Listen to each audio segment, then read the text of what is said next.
Season 4, powered now by VCO. So a big thank you to Florian Hasper and the team for coming on board for this. You know, we've got a great championship in prospect, and it's only going to flourish. But there's also been a few changes since Donington Park, and most notably with the recent RF2 upload that the Cupra Leon, run by Team Hard and the British Touring Car Championship, now comes available, and that means we've got one of the teams, Quartermaster Motorsports, with Adam Locke and Max Spooner. They are switching from the Focus to the Cupra Leon, and thereby forego their points that they scored a couple of weeks ago. But yeah, I'm really looking forward to seeing how the drivers combat this 1.2 mile circuit. It has shown great prowess, and there you see the spotters guide, where we have had a little bit of a change because Phil Garside has also joined Sam Dowman for Vapor Shield Racing. So identical Honda Civic Type R liveries that we're going to now have to try and differentiate between. As long as we can see the numbers on the windshields, we'll be absolutely fine. Yeah, absolutely. Definitely nice to see a couple of changes already after just the first round of the season. Of course, 10 rounds working our way through to the end of August, I believe it is. So definitely a lot of racing still to come, and with 3 races every evening, it's certainly a little bit of unknown. And just getting pole position is always a little bit unknown as well. We saw John Munro getting that last time out, but he only ended up getting 1 podium, and that wasn't even in the race where he got pole. So definitely things can happen, and we saw, unfortunately, quite a big crash in turn 1 as well. But here is your championship standings, or team standings, I should say. Richards & Co. leading the way by 6 points from Rocket Simsport. So we've got the BMW versus the Toyota there at the top, with RSR in behind in the Infinity in 3rd place as well. Team Butchie there, independent team, doing pretty well, being a solo driver, getting up into 4th. Then DMA Racing rounding out your top 5. But Alex, certainly some of those teams a little bit lower down, they still have some opportunities to get higher up, such as the nature of having 3 races per event. Yeah, Kings Racing, you know, it was a difficult last time out for Jack Nichols and Luke Mitchell. Scott Mitchell-Marm was not in attendance last time out, and again looks to be not with us this evening. So Kings Racing and the Infinity Q50s, they have a little bit of ground to cover. They've got a bit of ground to make up, and hopefully this circuit that you and I both know provides a lot of action. But with the rear-wheel drives, they're going to get the start off the line. I mean, the start of this particular circuit was quite unusual in the fact that it's got a very adverse right-hand down camber. So it's all about traction off the line, and if you can get the BMW or the Infinity hooked up, then you're going to be like a rocket ship going off the line and heading into Paddock Hill Bend. But that's one of the most fearsome corners that we have at this circuit, and that's going to be the one that's going to really sort the wheat from the chaff. Yeah, it's a weird circuit, this Brands Indy Sec race this season, as you see here, because there's only really about 4 corners on the track, which is why we're going to see some very close batting. But as ever, the longest straight down the front straight isn't really straight either. So definitely, it's going to be a tricky one today. 24 laps of action and just shy of 2 kilometers a lap. So it's definitely going to be a lot of action, and as ever with the way that we have the new hybrid system and the new push to pass as well, they get 15 seconds a lap, but there's a lot more laps here as well. So effectively, there's a lot more push to pass to be used. So definitely look out for some strategic factors with that as well. Yeah, predominantly coming down the Brabham Straight, and then obviously coming down from Druids into Graham Hill Bend, and then through into Surtees and McLaren. You know, those are going to be the 2 opportunistic chances that you can use the push to pass system. Of course, the thing is now that with the championship as it is, the ballast has been increased for season number 4, with the race winners or the championship leaders going to respective rounds having a maximum of 75 kilos. And we saw really good pace from Matt Richards despite having 75 kilos in race number 2. I mean, he had a bit of damage limitation. I mean, Chris Butcher, you got to watch anyway, because he got 2 second places in races 1 and 3. Ross McGregor picks up a podium. He finished second, and that was in race 2. So Rocket Simsport is a known entity. Richards & Co. with Matt Richards and Callum Cripps really are going to be showing a tour de force. And I'm really looking forward to seeing what Callum Wilson brings to the party, because we've seen him in previous seasons.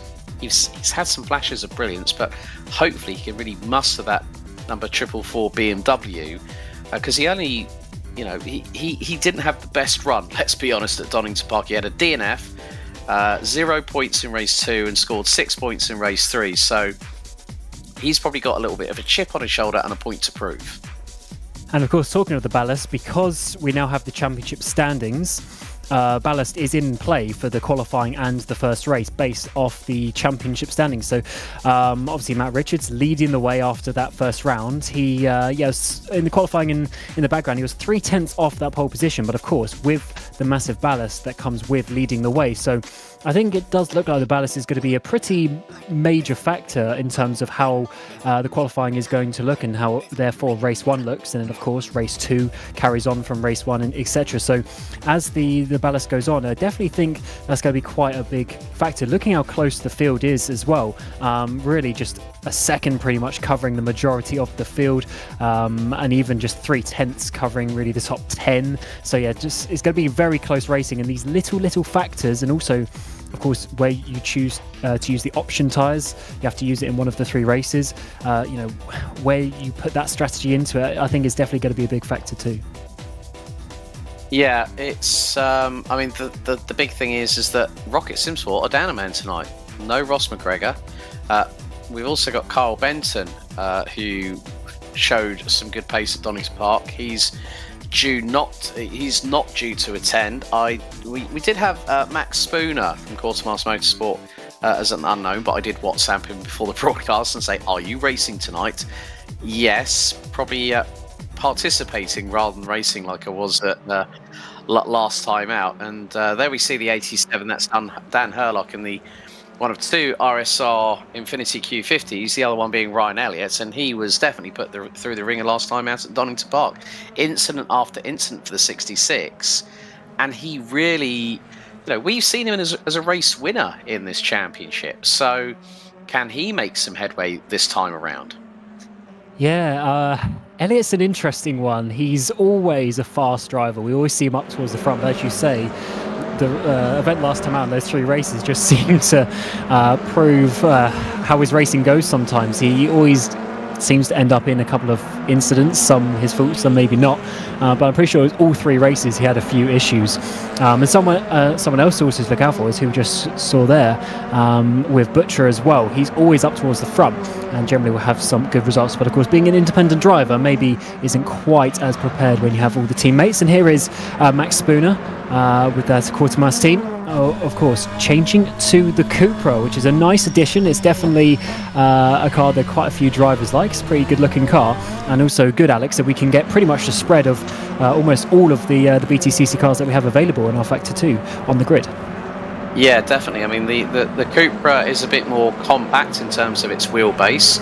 And I do stand corrected. Scott Mitchell-Malm is actually racing tonight. He's ahead of Max Spooner going into McLaren and then to Clark Curve. But yeah, it's great to see that car on the grid. It's been a welcome part of the British Touring Car Championship since Team Hard introduced it. I'm sure that if there is a touring car championship that is using our Factor 2 and it is a Team Hard team, you know which car they're going to choose for anyway. So. Yeah, absolutely, and it's great to see that that's been added. Of course, as you mentioned though, to do that they did have to give up any points that they got previously. Fortunately for them, the car got released after only the first round of the season, so it wasn't too many points to drop out. They might still have a chance to get a decent place, but they are now back starting from 0 today from this round. But of course, there's still, including this, 9 rounds left, so still plenty of time. As always, he's going to be sliding the rear end, planting the front, the throttle there to get the front back round. And here's one of the teams, I think it's the only team in the Toyota, the Rocket Simsports, Tobias Blumschein. Had a pretty good race, I think, in the 3rd race last time out at Donington, and definitely a strong team with him and John Munro on the grid today.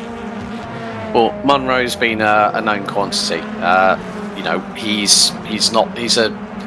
think one of the terminologies I use for John Munro is that whenever I see him racing out on circuit, and I'm going to use David Christie's analogy on this one, that I am absolutely disgusted on how ridiculously quick he can be as Tobias Blumschein decides to roll the car going up the hill in towards Druids. That's not one thing you want to do going out of Paddock Hill Bend. The minute you hit the kitty litter on the left hand side, even by 2 wheels, that just goes to show how it happens. And we mentioned Callum Wilson, and he's got pole for race 1 tonight. Well done.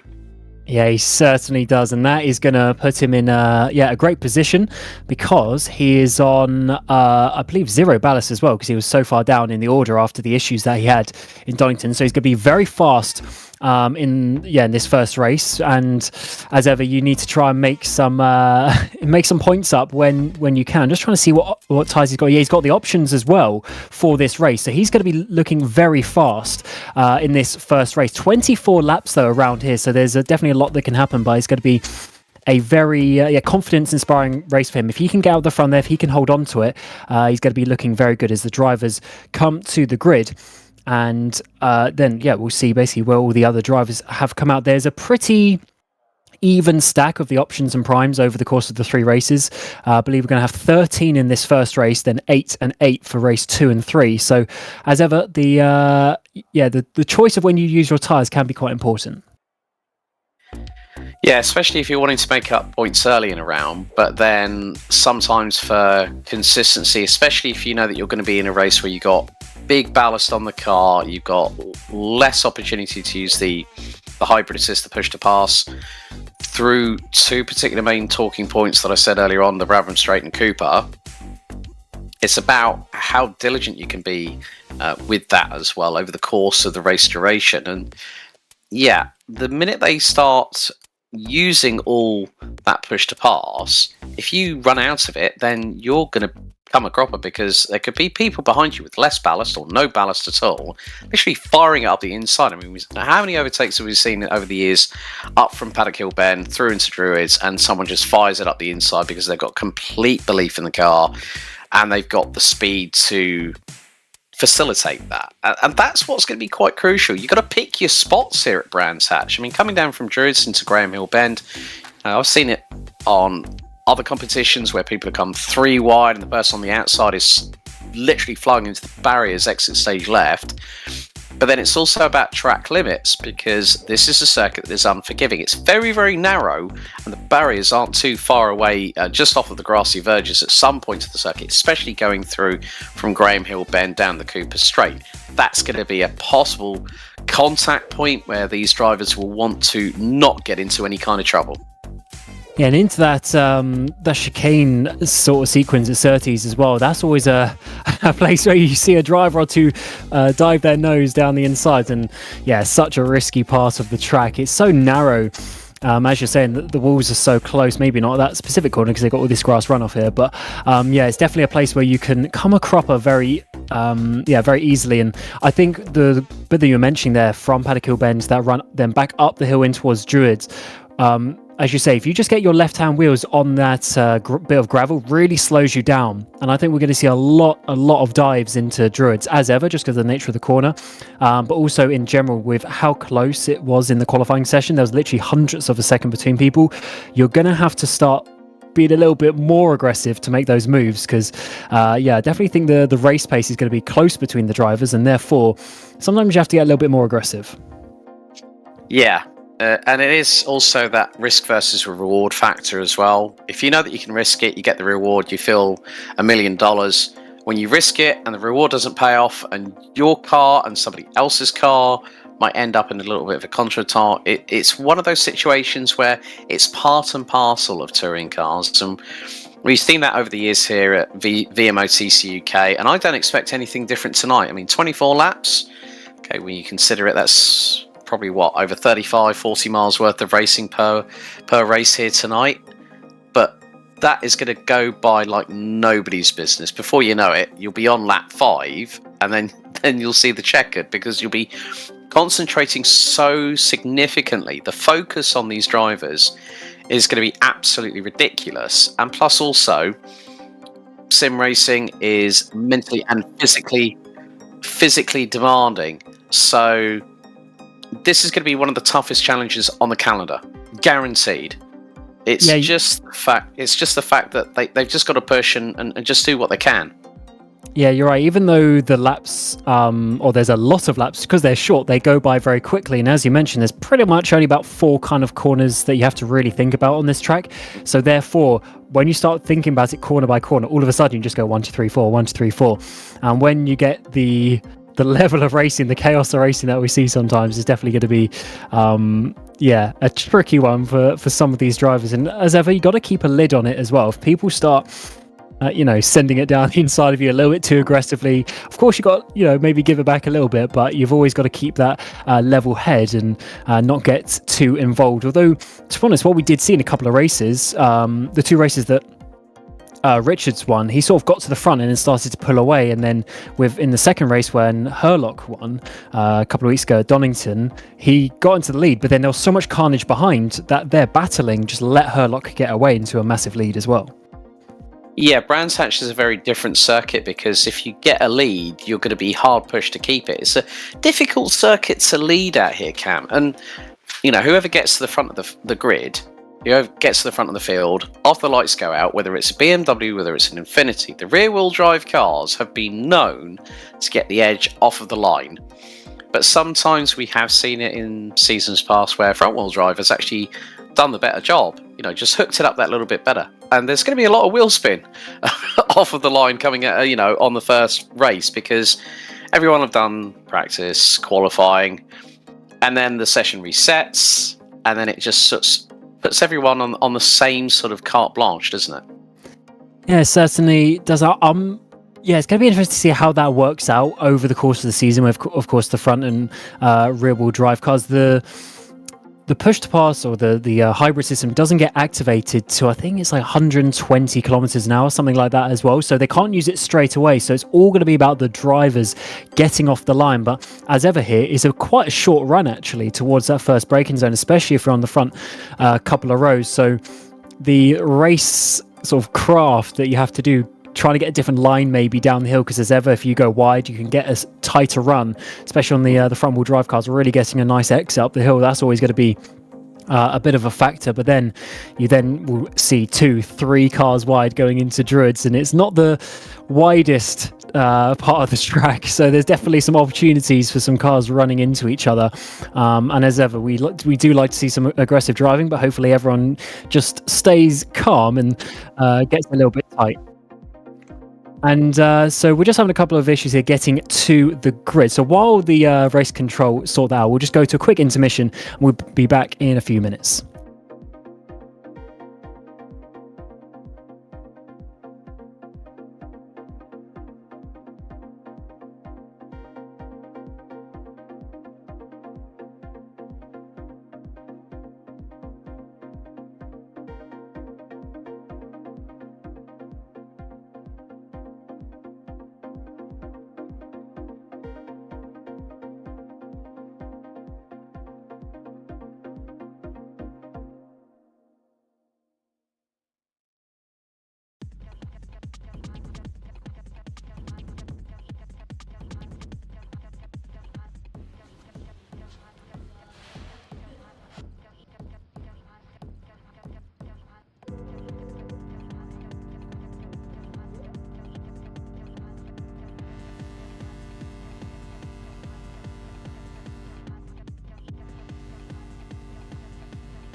Welcome back to the VMO TCUK for 2023. Round 2 here at Brands Indy, but unfortunately we're having a few technical issues in the background regarding the race getting started. So unfortunately the event today is not going to be able to happen, which is a big shame because of course we were looking forward to see what was happening. But as ever, we will have to look out for social media and stuff to see what is going to happen with this round in the future. But yeah, for myself and Alex Goldschmidt, that is going to be it from here at Brands Indy. So we thank you for tuning in, and yeah, I said check out for when this race will be rescheduled. But thanks for watching, and we'll see you next time. Goodbye.